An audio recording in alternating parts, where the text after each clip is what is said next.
Gold chain ఇచ్చిన ఆ పిల్లకి. ఏయ్, ఈ లవ్ లేదు లవడలేదు, పోయి ఆ గోల్డ్ చైన్ తీసుకొనిరా. నీతో కాదంటే చెప్పు, నేను పోయి అడుగుతా. ఎంత చేసినావు ఆ పిల్ల కోసం? రేయ్, తను నన్ను ప్రేమించినా ప్రేమించకపోయినా, తను ఏం చేసినా కూడా నా జీవితంలో నేను ప్రాణంగా ప్రేమించిన ఒకే ఒక్క అమ్మాయి రాధ్విక. తన మీద ప్రేమ పోదు, ప్రేమ చావదు. అయినా నేనేమి ఇగోకెళ్ళి ఇవ్వలేదురా చైనా. అరే నువ్వు చెప్పు, ఫస్ట్ ఇయర్కి వెళ్ళి మనం ఎంతమంది పోరిని చూడలేం? అందరినీ చూస్తాం, కానీ కొందరిని ఇష్టపడతాం. అందులో ఒకే ఒక్క అమ్మాయిని ప్రాణం పోయేటట్లు లవ్ చేస్తాం. నా జీవితంలో అలా ప్రాణంగా ప్రేమించే అమ్మాయి రాధ్వికనేరా. మరి దొంగతనం చేసిన డబ్బులు ఎట్లా ఇస్తావురా? ఫినాన్స్ అన్నో 2 రోజులు అరేంజ్ చేస్తా అన్నాడ్రా. మెల్లిగా తీసుకెళ్ళావు, అక్కడ పెట్టేస్తా. రేయ్, మనసేం బాలేదు, నేను ఇంటికి వెళ్తా. ఆద్విక అడిగితే మీకు కూడా తెలియదని చెప్పండి. అబ్బా పోతేలేనా నీ ఇంట్లోకి వెళ్ళి? అసలు ఫస్ట్ ఏమైందో చెప్పుర్రి. ఏం చెప్పమంటావురా? అసలు నీ ఇంట్లో నువ్వు దోవతనం చేస్తున్నది ఆ 40,000 ఏం చేసావు చెప్పురా.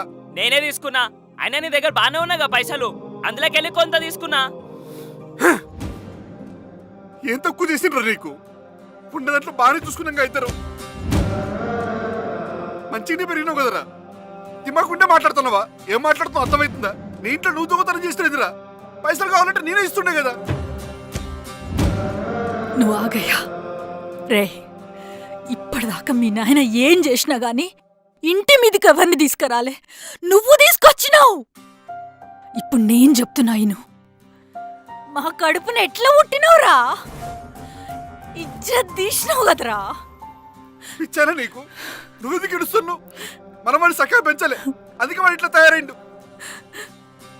నువ్వు ఏడవకే, మళ్ళీ బీపీ రాగల. అది కాదయ్యా, అందరూ చూసిర్రు. వాళ్ళొచ్చి గట్టి గట్టిగా ఎట్లా తిట్టిపోయిర్రయ్యా. బాధ అవుతుంది, ఇజ్జత్ పోయిందయ్యా. అమ్మా ఎవడాడు? ఇంటి మీదకి వచ్చింది ఎవడాడు? నేను చూసుకుంటే నాకు చెప్పుర్రి. ఏం చేస్తారో సంపుతావా? సంపుతావారా? చేసిన కాడికి చాలు. ఇప్పటికే మీ అమ్మ ఇట్లా ఏడుస్తుంది, ఇంకేడిపిస్తావు దాన్ని? ఓ, నా కళ్ళు కనపడకు, పోయిడికెళ్ళి. నువ్వు రద్దు పడకే, మన కర్మిట్ల తగలబడ్డది. కూర్చో.